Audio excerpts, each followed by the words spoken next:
조선 왕조 500년의 역사 속에서 수많은 왕자들이 태어나고 사라졌습니다. 그중 많은 이들이 권력투쟁의 소용돌이 속에서 비극적인 최후를 맞이했지만 오늘 우리가 이야기할 밀성군 이침은 조금 다른 길을 걸었습니다.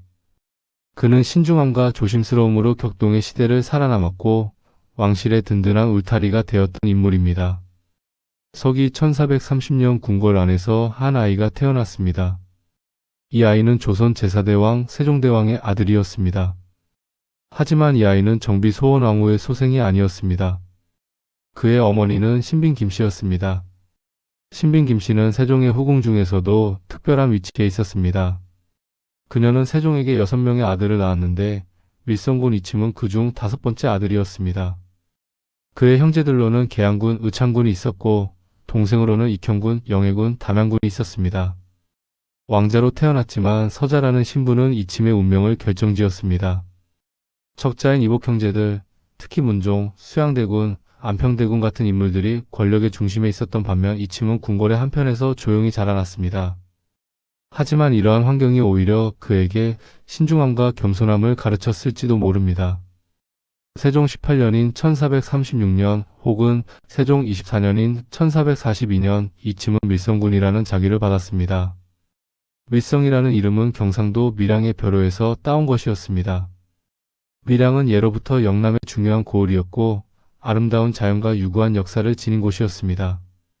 이 봉호를 받음으로써 이침은 공식적으로 조선 왕실의 일원으로서 자신의 위치를 확립하게 되었습니다. 세종 26년인 1444년 15살의 나이로 밀성군은 혼인을 하게 됩니다. 그의 배우자는 민승서의 딸로 여흥민 씨 가문 출신이었습니다. 여흥민 씨는 조선시대 대표적인 명문 가문 중 하나였습니다. 이 혼인을 통해 밀성군은 왕실과 사대부 가문을 잇는 가교 역할을 하게 되었습니다. 풍덕군 부인이 된 그의 부인과의 사이에서 밀성군은 훗날 4명의 아들과 2명의 딸을 얻게 됩니다.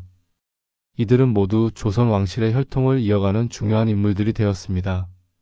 밀성군의 청년 시절과 장년기는 조선 역사상 가장 격동적인 시기와 겹쳐 있었습니다. 1450년 그가 20살이 되던 해 위대한 아버지 세종이 승하했습니다. 훈민정음을 창제하고 과학과 문화를 꽃피웠던 성군의 죽음은 조선 전체를 슬픔에 잠기게 했습니다. 세종의 뒤를 이어 이복형 문종이 즉위했습니다. 문종은 세자 시절부터 정사에 깊이 관여하며 아버지를 도왔던 인물이었습니다. 학문이 깊고 백성을 사랑하는 마음이 컸던 그는 훌륭한 왕이 될 자질을 충분히 갖추고 있었습니다.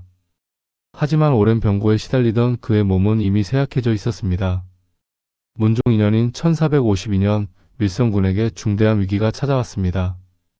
그가 심각한 병에 걸린 것입니다. 당시 의학 수준으로는 원인을 알 수 없는 병이었을지도 모릅니다. 밀성군의 병세가 점점 악화되자 궁궐 안에는 근심의 그림자가 드리워졌습니다.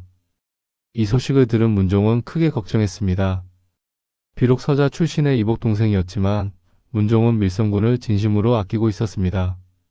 아버지 세종이 남긴 수많은 자녀들 중에서도 밀성군은 조용하고 신중한 성품으로 형제들 사이에서도 좋은 평판을 얻고 있었습니다.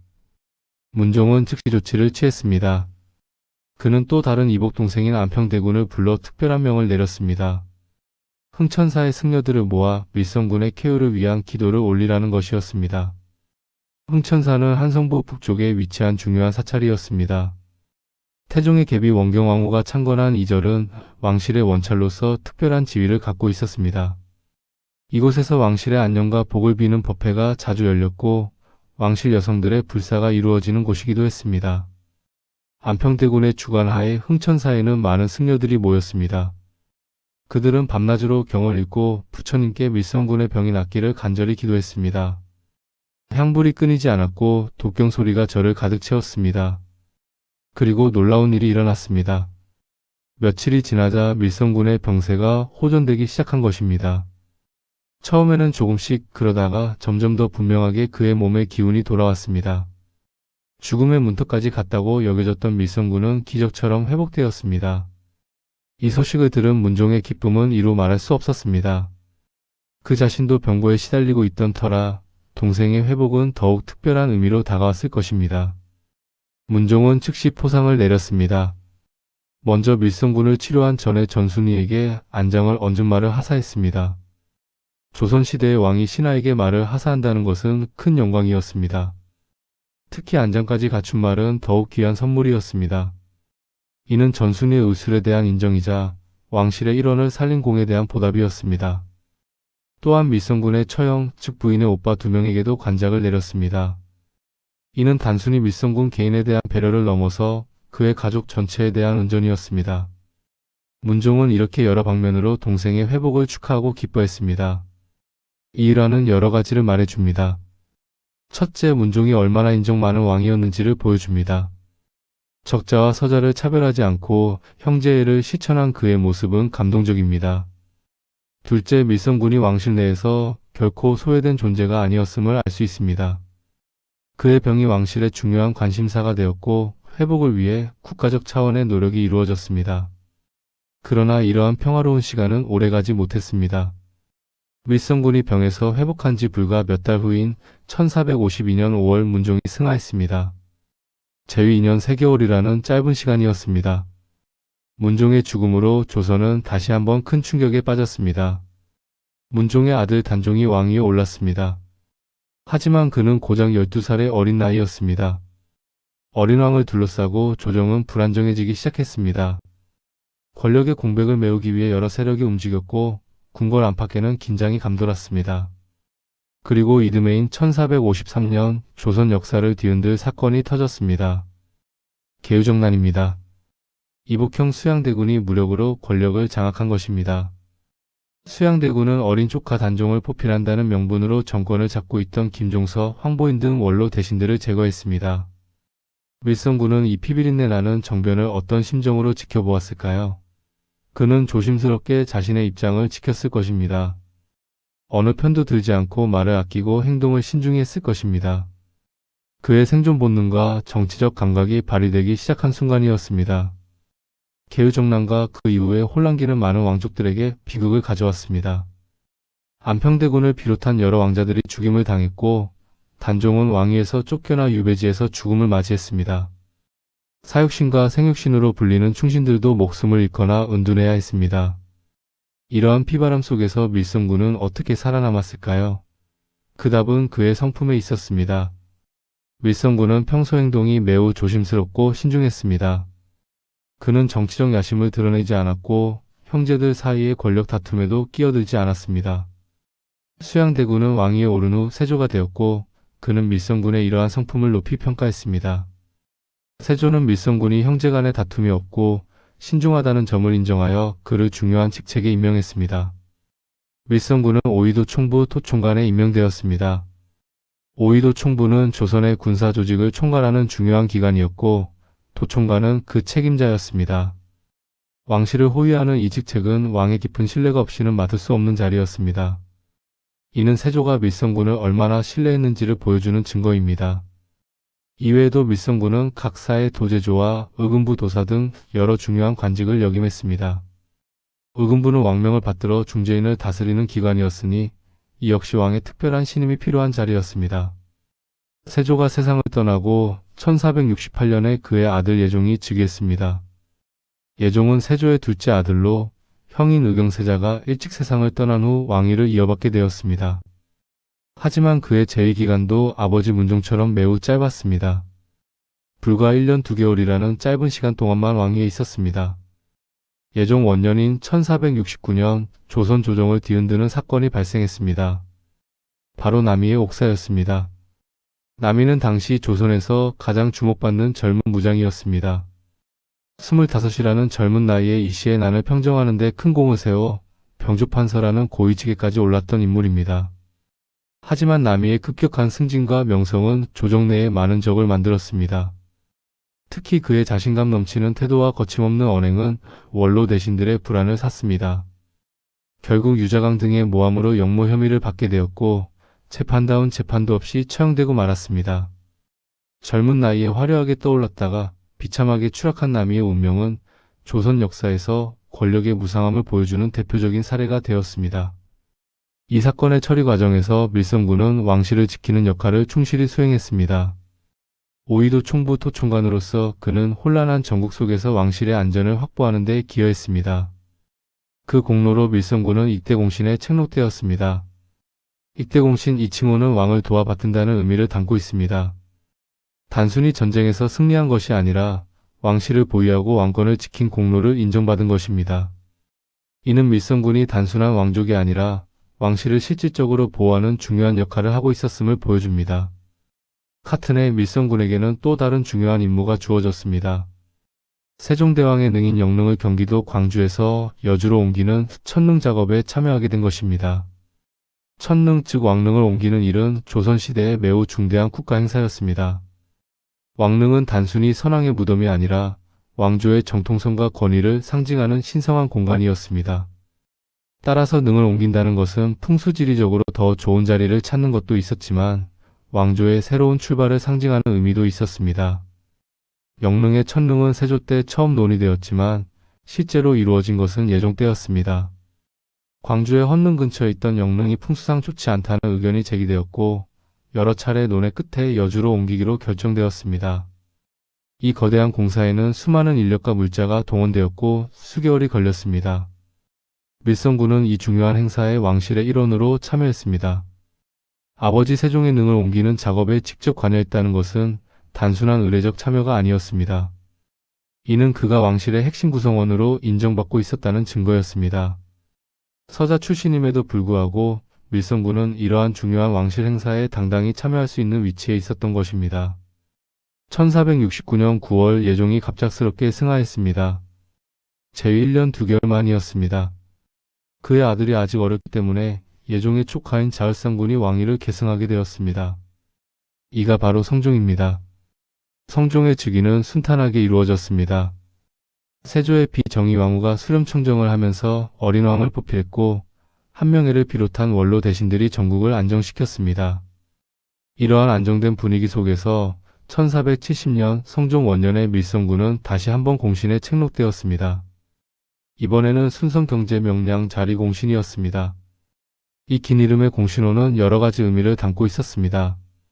순성은 왕조를 순조롭게 이어가게 했다는 뜻이고 경제는 나라를 바로 세웠다는 의미이며 명량은 밝고 좋게 했다는 뜻이고 자리는 왕을 보좌하여 다스렸다는 의미입니다. 두 번의 공신 책록, 이것이 의미하는 바는 무엇일까요? 밀성군은 3명의 왕을 거치며 연속으로 공신에 책록되었습니다. 이는 그가 단순히 왕의 형제라는 혈연관계 때문만이 아니라 실제로 왕실을 지키고 왕권을 안정시키는 데 중요한 역할을 했음을 보여줍니다. 또한 이는 밀성군의 정치적 감각이 뛰어났음을 시사합니다. 그는 어떤 왕이 즉위하든 그 왕을 충실히 보좌했고 왕실의 안정을 최우선으로 생각했습니다. 개인적 야심이나 권력욕보다는 왕실 전체의 이익을 생각하는 태도가 여러 왕들로부터 신뢰를 얻게 만들었던 것입니다. 이 시기 밀성군은 40살을 넘긴 중년의 나이였습니다. 격동의 시대를 살아오면서 쌓은 경험과 지혜는 그를 왕실의 중요한 버팀목으로 만들었습니다. 오이도 총부 토총관으로서 군사적 책임을 맡고 각종 시의 도제조로서 행정적 역할을 하며 의금부 도사로서 사법적 임무도 수행했습니다. 밀성군의 삶은 화려하지 않았지만 견고했습니다. 그는 전면에 나서지 않았지만 항상 중요한 자리에 있었습니다. 목소리를 높이지 않았지만 그의 존재감은 분명했습니다. 이것이 바로 밀성군이 오랜 세월 동안 왕실에서 중요한 위치를 유지할 수 있었던 비결이었습니다.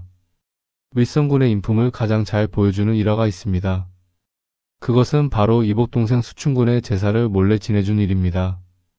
이 이야기는 밀성군이 단순히 정치적으로 영리한 인물이 아니라 깊은 인간애와 의리를 지닌 사람이었음을 보여줍니다.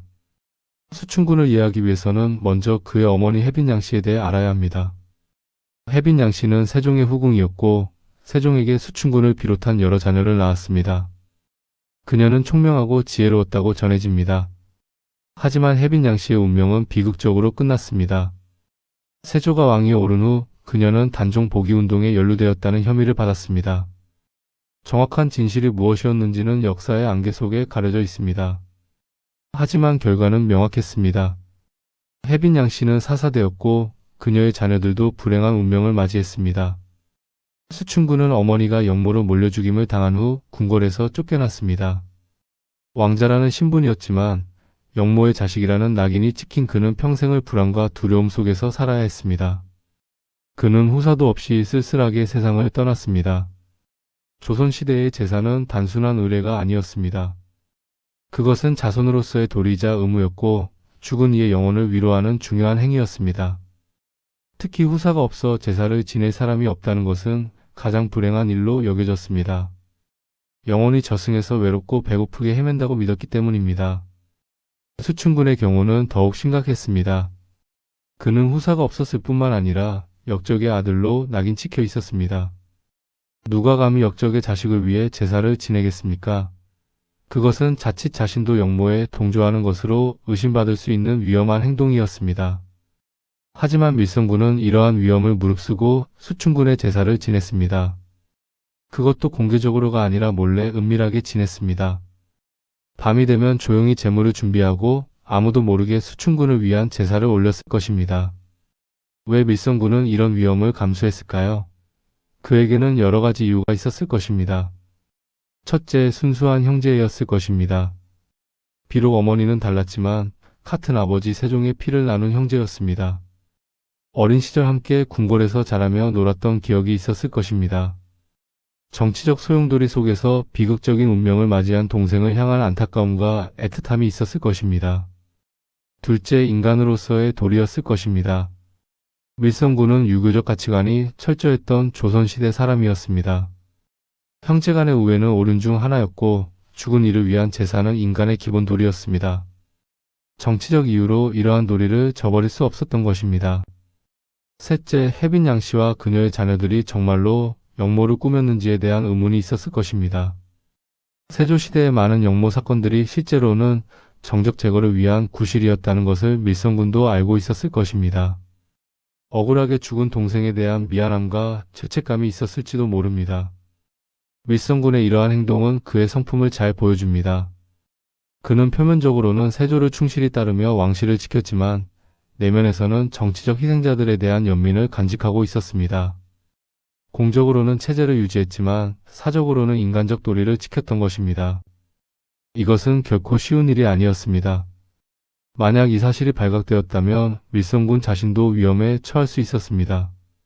하지만 그는 이러한 위험을 감수했습니다. 권력과 안전보다 형제에 대한 의리와 인간으로서의 도리를 선택했던 것입니다. 1479년 밀성군이 세상을 떠난 후 그의 셋째 아들 수왕군이 수춘군의 제사를 이어받았습니다. 아버지로부터 물려받은 의무이자 유산이었습니다. 수왕군은 아버지처럼 조용히 하지만 꾸준히 숙부 수춘군의 제사를 지냈습니다. 그리고 훗날 수왕군은 정식으로 수춘군의 후사가 되었습니다. 이것이 언제 이루어졌는지에 대해서는 기록마다 다릅니다. 전주이씨 대동종략원에 따르면 중종 때라고 하고 다른 기록에서는 사육신이 복권된 후인 숙종식이라고 합니다. 시기가 언제였든 중요한 것은 밀성군의 은밀한 효심이 결국 공식적으로 인정받게 되었다는 점입니다. 수춘군은 더 이상 잊혀진 역적의 아들이 아니라 제사를 받는 당당한 왕족으로 자리매김하게 되었습니다. 이 이야기는 밀성군이라는 인물의 깊이를 보여줍니다. 그는 단순히 살아남기 위해 권력에 순응했던 비겁한 사람이 아니었습니다. 그는 주어진 현실 속에서 최선을 다해 왕실을 지키면서도 동시에 인간적 양심과 도리를 저버리지 않았던 사람이었습니다. 세상은 종종 흑백 논리로 사람을 판단합니다. 충신 아니면 역적, 용감한 자 아니면 비겁한 자.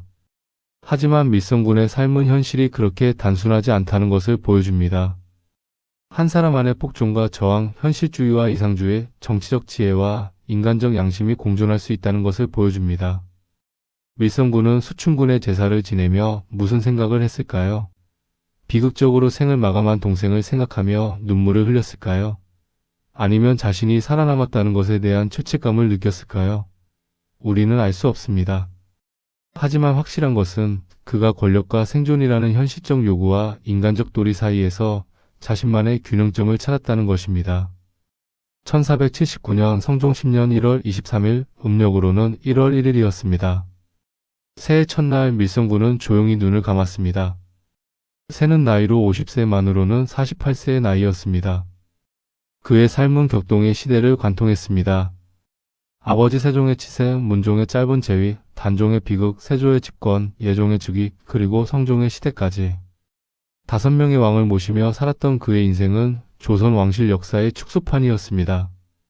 밀성군의 묘는 경기도 하남시 초이동 기자산에 조성되었습니다. 이곳은 훗날 하남시 향토유적 제2호로 지정되어 보호받게 됩니다. 그의 무덤은 오늘날까지도 그곳에 남아있어 후손들과 역사를 공부하는 이들이 찾아가 그를 추모할 수 있습니다. 밀성군과 풍덕군 부인 여흥미 씨 사이에는 4명의 아들과 2명의 딸이 있었습니다. 이들은 모두 전주 이씨 밀성군파의 조상이 되었고 그 후손들은 조선시대를 거쳐 현대에 이르기까지 번성했습니다. 밀성군 이침의 삶을 돌아보면 우리는 격동의 시대를 살아가는 지혜를 배울 수 있습니다.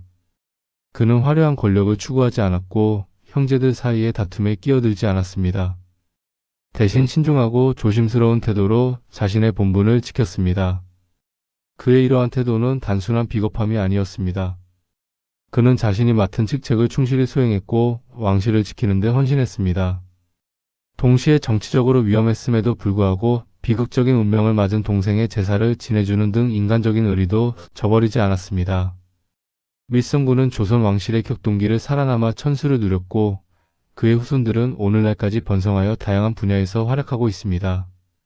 이는 그의 신중함과 지혜가 가져온 결실이라고 할 수 있을 것입니다.